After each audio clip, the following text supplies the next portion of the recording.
తెలంగాణ భవన్ పరిస్థితి ఎట్లయిపోయిందంటే నిజంగా చెప్తున్నా, ఇది నేనేదో అతిశయోక్తి కాదు నేను చెప్పేది, మీకు కూడా తెలుసు, నాకు కూడా తెలుసు.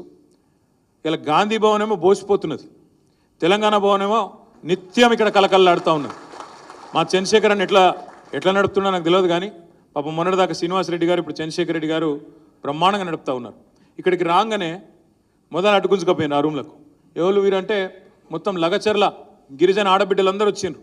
అన్న మా వాళ్ళు అరెస్ట్ అయ్యి 26-27 రోజులాయే, మరి ఇంకా బయటికి రాకపోయా, ఏమవుతుంది అంటే మొత్తం మన లీగల్ సెల్, పాపం వాళ్ళు కూడా మా న్యాయవాద మిత్రులు ఇక్కడ ఉన్నారో లేదో కానీ లీగల్ సెల్ మన బృందము ఎంత కష్టపడుతున్నారంటే రాష్ట్రంలో ఎక్కడ ఏ కేసు అయినా, సోషల్ మీడియాలో పోస్ట్ పెట్టినందుకు కేసు అయినా, లగచర్లలో అర్ధరాత్రి బందిపోట్లు కదా ఇంటి మీదకి వచ్చినట్టు అర్ధరాత్రి వచ్చి దాడి చేసినా, అదే మాదిరిగా ఇవాళ హైదరాబాద్లో హైడ్రా పేరిట అరాచకం సృష్టించిన అన్నిటి విషయంలో కూడా ఇలా న్యాయ పోరాటం చేస్తున్న మన లీగల్ సెల్ కూడా ఒక్కసారి గట్టిగా చప్పట్లతో వారికి అభినందనలు చెప్పాలి.